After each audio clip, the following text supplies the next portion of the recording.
Assalamualaikum warahmatullahi wabarakatuh. Salam sejahtera untuk kita semua. Semoga kita selalu dalam keadaan sehat walafiat. Perkenalkan, saya Kana Puspita, SPD MFIP. Saat ini saya sebagai seorang dosen di jurusan Pendidikan Kimia, Fakultas Keguruan dan Ilmu Pendidikan Universitas Syekh Kuala. Pada kesempatan ini saya akan menjelaskan terkait pernyataan diri dosen, unjuk kerja Tridharma Perguruan Tinggi pada bidang pengajaran. Background pendidikan saya yaitu pada tahun 2015 saya menyelesaikan pendidikan sarjana saya di jurusan Pendidikan Kimia Fakultas Keguruan dan Ilmu Pendidikan Universitas Syekh Kuala. Selanjutnya, pada tahun 2018 saya menyelesaikan program magister di program studi pengajaran kimia Fakultas Matematika dan Ilmu Pengetahuan Alam Institut Teknologi Bandung. Nah, pada tahun yang sama saya diterima menjadi dosen tetap PNS dan mengabdi di jurusan Pendidikan Kimia FKIP USK yang merupakan alma mater pada program sarjana saya. Selama saya menjadi dosen, saya telah melaksanakan Tridharma Perguruan Tinggi, yaitu pada bidang pendidikan dan pengajaran. Untuk meningkatkan kualitas pembelajaran saya mengikuti berbagai kegiatan seperti kegiatan pelatihan, exchange, dan short course. Di antaranya yaitu kegiatan Japan Student Council pada tahun 2020 yang diselenggarakan oleh University of Tokyo. Di sana saya bersama teman-teman di Jepang dan ASEAN membahas masalah pendidikan dan mencari alternatif solusi untuk negara-negara tersebut. Selain itu, saya dipilih menjadi peserta pada program beasiswa mikrokredensial bidang literasi di Michigan State University. Kegiatan ini diselenggarakan oleh Direktorat Jenderal Guru dan Tenaga Kependidikan melalui Direktorat Program Profesi Guru pada tahun 2022. Ilmu yang saya dapatkan dari program bidang literasi di MSU ini sangat bermanfaat dan telah saya implementasikan di mata kuliah yang saya ampu. Di antaranya yaitu mata kuliah kimia larutan, stoikiometri, struktur dan kereaktifan senyawaan organik, eksperimen kimia sekolah, laboratorium kimia virtual, dan beberapa mata kuliah lainnya. Tridharma selanjutnya yaitu bidang penelitian. Pada bidang penelitian, saya telah melakukan publikasi di jurnal internasional bereputasi, nasional terakreditasi, serta proceeding terindeks Scopus.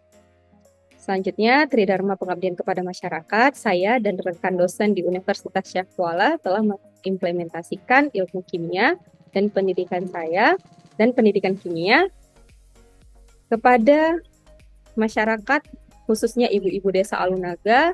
Kami mengajarkan bagaimana mengolah limbah cangkang tiram menjadi sesuatu hal yang lebih bernilai.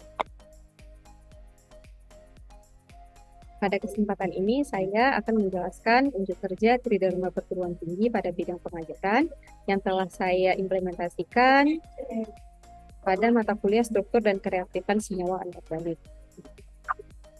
Sebelum saya melakukan unjuk kerja, saya akan menjelaskan terlebih dahulu terkait deskripsi mata kuliah, capaian pembelajaran, materi dan sistem serta metode pembelajaran pada mata kuliah struktur dan kereaktifan senyawa anorganik yang akan saya bagi menjadi 3 tahapan, yaitu delivery, interaction, dan assessment.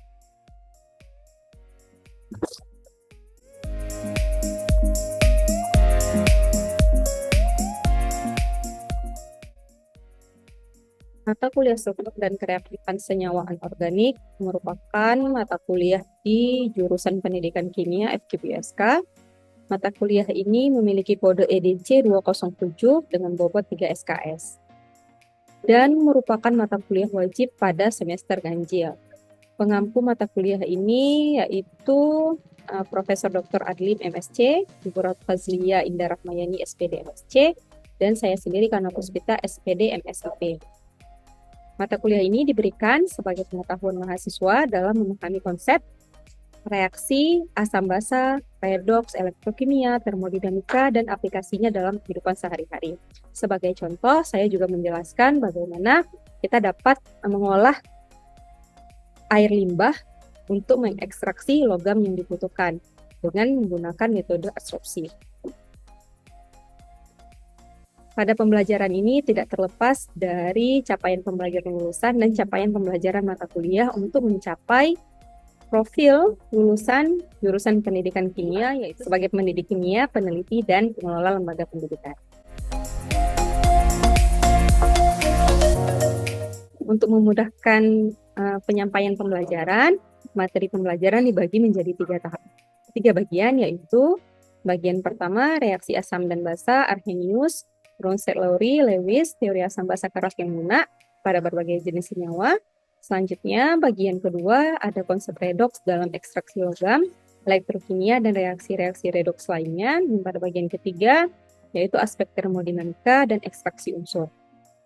Berikut adalah referensi yang digunakan sebagai acuan oleh mahasiswa untuk mempelajari mata kuliah ini, yaitu Atkins in Organic Chemistry, Hostroff, dan Weller dengan judul yang sama.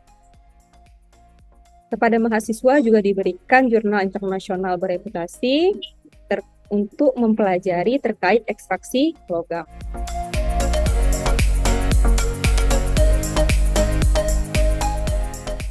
Pendekatan pembelajaran pada mata kuliah ini difokuskan kepada mahasiswa, yaitu student center learning. Dan metode pembelajaran yang digunakan antaranya problem-based learning, cooperative learning, discussion, case study, inquiry-based learning, dan penugasan.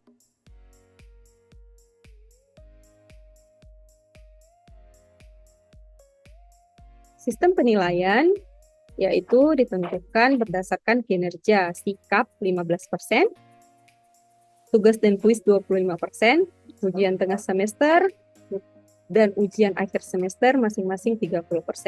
Nilai akhir setiap mahasiswa dijumlahkan dari masing-masing komponen ini dan dihasilkan nilai angka sebagai berikut dan kemudian dikonversi menjadi nilai huruf. Berikut adalah bobot penilaian dari minggu ke-1 hingga minggu ke-16 dan distribusinya, sehingga diperoleh capaian atau proses capaian penilaian mencapai 100%. Berikut adalah unjuk kerja Tridharma Perguruan Tinggi pada bidang pengajaran yang telah saya lakukan. Oke, Assalamualaikum warahmatullahi wabarakatuh. Waalaikumsalam warahmatullahi wabarakatuh. Apa kabar semuanya? Baik. Oke, masih sanggup untuk belajar? Masih. Oke, baik. Sore ini kita akan mempelajari terkait redox dan stability serta redox reaction. Nah, sebelumnya ini adalah pertemuan pertama kita bersama saya di mata kuliah struktur dan kereaktifan senyawa anorganik. Tetapi pertemuan ke-12 secara keseluruhan dari proses perkuliahan pada semester ini. Nah, sebelumnya kalian sudah belajar dengan Prof. Adlin dan Bu Ratu, benar? Oke, sudah belajar apa aja dengan Bu Ratu? Reaksi penggaraman, asam basa. Oke, tepat sekali. Ada lagi? Asam basa? Asam basa keras lunak. Oke, nah redox ini bukan sesuatu hal yang baru, benar? Ya, dari SMA kita sudah belajar terkait konsep redox. Oke. Silahkan coba perhatikan. Di samping sebelah kiri itu ada gambar apa? Ilham.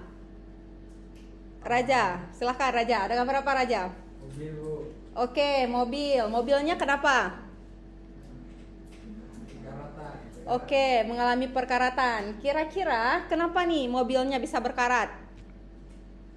Karena Oke, tepat sekali, ada udara. Nanti kita akan mempelajari bagaimana konsep redox ini bisa bermanfaat dalam kehidupan sehari-hari. Salah satu contohnya itu adalah pada gambar yang sudah terlihat. Kita akan belajar apa aja dalam 5 minggu ini. Dalam 5 minggu ini kita akan mempelajari bagaimana memahami aplikasi konsep redox dalam kehidupan sehari-hari. Selanjutnya, 2 minggu selanjutnya kita akan belajar bagaimana kita melakukan ekstraksi unsur dari biji logam, gitu ya. Selanjutnya kita akan belajar mengenai menggunakan diagram Ellingham. Ini terlihat ya sama kalian ya? Oke, terlihat persamaan Nernst untuk menjelaskan aspek termodinamika. Dan selanjutnya kita UAS ya, ujian akhir semester. Nah, di kelas ini bersama saya, harapannya dalam 5 minggu ini kalian memahami dan mampu menjelaskan beberapa metode ekstraksi unsur. Selanjutnya kalian juga mampu menjelaskan aspek termodinamika ekstraksi unsur. Nah, di kelas saya yang paling penting apa? Jujur. Oke, kalian sudah terbiasa dengan peraturan ini. Nah, sebelumnya silahkan siapkan kertas 1 lembar. Saya penasaran nih, kalian kan sudah belajar ya untuk melatih ingatan kalian. Sejauh mana kalian sudah memahami konsep redoks? Karena hari ini ada kaitannya dengan materi sebelumnya. Oke, bisa dilihat ya? Bisa, ya, oke, silahkan siapkan. Yang pertama, reaksinya itu ada Mg ditambahkan dengan HNO3, asam nitrat menghasilkan Mg nitrat dan gas H2. Yang kedua, itu ada HCl ditambah KMNO4 menghasilkan Cl2 tambah KCl, MnCl2 dan H2O. Oke.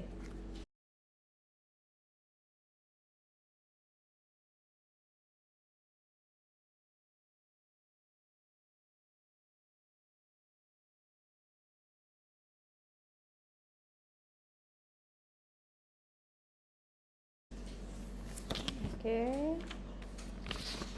Oke, masih banyak ya yang mengingat konsep redoks?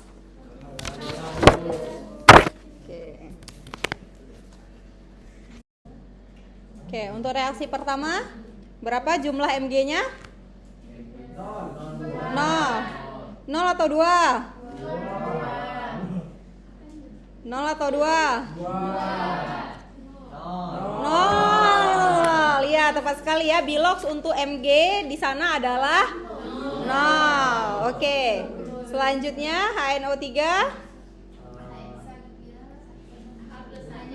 H plus 1, N-nya plus 5, O-nya min 2. Oke, benar ya, O-nya min 2. Kalau ditanya bilox berarti jawabannya adalah bilangan oksidasinya, yaitu minus 2 untuk O. Selanjutnya setelah di produk Mg-nya berapa? Plus 2. Berarti N-nya berapa? Oke, plus 5 ya, karena ada indeksnya 2. Oke, O-nya minus 2. Kemudian H-nya berapa? 0, karena dia merupakan diatomik atau atom bebas ya. Nah, berarti di sana yang bertindak sebagai reduktor dan oksidator siapa? Zat yang mana? Mg-nya adalah reduktor, tepat sekali Rika. Selanjutnya yang menjadi oksidator boleh Aisyah? HNO3. Jadi yang mengalami reduksi atau mengalami penurunan bilangan oksidasi itu adalah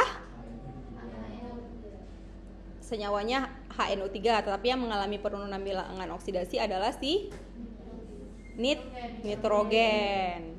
Oke, tapi kalau ditanyakan sebagai yang mana yang menjadi oksidator dan reduktor itu berarti senyawanya. Tetapi kalau misalnya ditanyakan siapa yang berperan dalam senyawa itu berarti disebutkan unsur yang mengalami bilangan penurunan atau kenaikan bilangan oksidasi.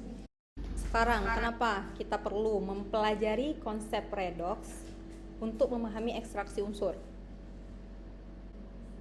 Karena dalam ekstraksi unsur terjadi reaksi reduksi dan oksidasi. Oke, benar, tepat sekali Ade. Ada lagi? Kalau di alam, unsur ini dalam bentuk apa? Senyawa. Dalam bentuk senyawa. Tentu dia tidak berada dalam keadaan murninya ya. Sangat jarang unsur-unsur itu berada dalam keadaan murni. Sehingga kita perlu memahami atau mempelajari konsep redoks untuk memperoleh unsur dari senyawa-senyawanya atau dari campuran dari biji-biji logam gitu. Jadi kita kalau belum paham konsep redoks maka kita sulit untuk memisahkan senyawa-senyawa tersebut, unsur-unsur tersebut dari suatu senyawanya maksudnya. Oke, kita lanjutkan. Nah, berikut adalah beberapa aplikasi konsep redoks dalam kehidupan sehari-hari dan industri. Yang seperti yang sudah disampaikan pada awal tadi, itu ada yang namanya korosi. Nah, korosi juga merupakan salah satu konsep redoks yang ada di kehidupan sehari-hari. Selain itu, juga ada proses pembakaran dan proses industri pengolahan logam. Nah, pada proses industri pengolahan logam, di sana kita juga bisa menggunakan bahan alam untuk menyerap logam yang terdapat pada limbah. Itu ya, atau kita sebut sebagai bahan alam tersebut adalah adsorben. Nah, adsorben ini sebelum pada proses industri itu kan banyak sekali limbah-limbahnya. Sebelum dibuang ke perairan, kita bisa mengolah limbah tersebut dengan menggunakan adsorben. Nah, adsorben ini kita gunakan sebagai bahan untuk pemisahan awal. Misalnya kita mau memisahkan CU dari perairan yang sangat banyak sekali. Jadi kita bisa menggunakan adsorben cangkang tiram, adsorben arang aktif. Kita juga bisa menggunakan adsorben serbuk kayu, tahu ya, serbuk kayu. Nah, adsorben ini dijadikan sebagai penahan untuk menyerap logam tersebut, sehingga kemudian dari proses adsorpsi itu kita bisa mengambil kembali logam yang terdapat pada adsorben. Itu paham ya? Paham. Oke, nah saya nih penasaran. Tadi kan kita ceritanya konsep redoks ya. Nah, kalau cerita konsep redoks ada yang namanya proses pembakaran. Bisa kalian bayangkan ketika mobil itu atau kendaraan bermotor kita tidak menggunakan bahan bakar, apakah dia bisa beroperasi? Tidak. Apakah di sana ada konsep redoks? Ada ya, dari proses pembakaran. Ada yang mau untuk menuliskan bagaimana reaksi redoks pada proses pembakaran? Oke, silakan Firda.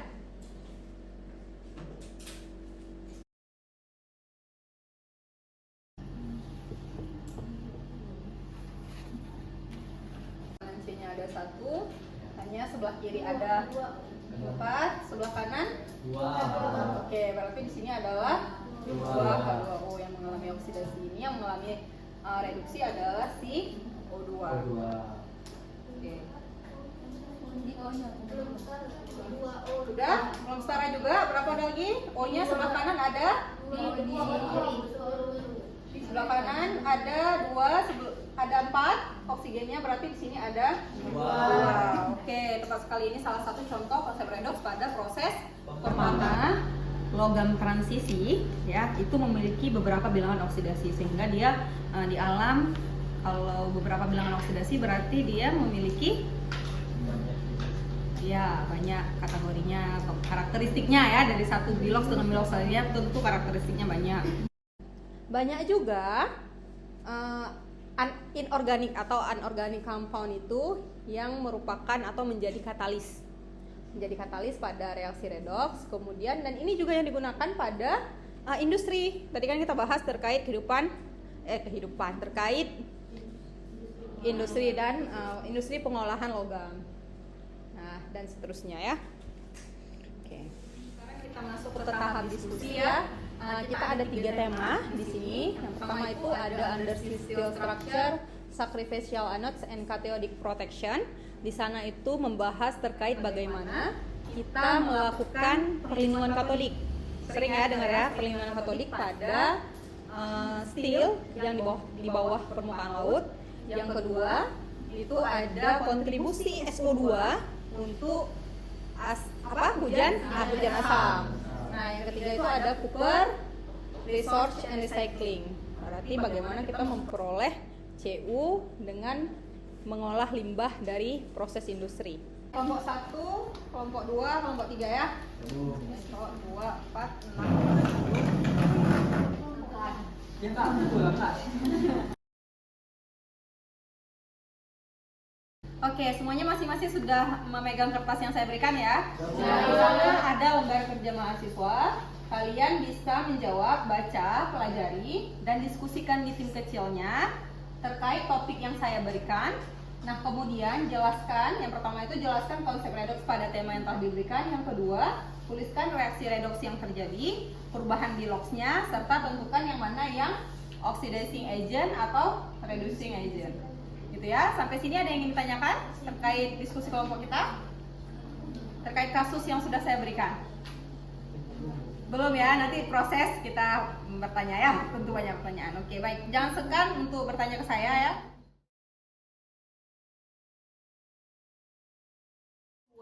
Untuk menghasilkan hujan asam gitu ya. Nah, nanti di yang pertama ini kalian betul Kita ya. menambang dan mendaur ulang tembaga.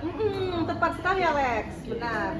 Nah, teman-teman yang lain bisa paham kan? Bisa, Bu. Kita undi yang mau tampil duluan atau ada volunteer? Oke, boleh silahkan kelompok satu dulu. Silahkan teman-teman yang lain mendengarkan ya. Nanti silahkan boleh bertanya. Fluor. Nah, Fe itu kan mudah mengalami oksidasi sehingga dapat mudah mengalami perkaratan. Nah, reaksi pada perkaratan itu juga merupakan reaksi redox. Nah, selanjutnya karena Fe ini mudah mengalami korosi, itu kan banyak ada Li, Na, K, Ca, Mg, Al, Zn. Tapi Li, Na, K, dan Ca itu dia tidak dapat digunakan karena bereaksi dengan air dingin. Sehingga logam yang selanjutnya saya akan jelaskan tentang reaksi redox yang terjadi pada topik kami. Oke, baik Nur. Biar teman-temannya juga bisa langsung lihat bagaimana proses reaksi redox pada. Boleh dituliskan di depan saja? Boleh. Boleh, silakan.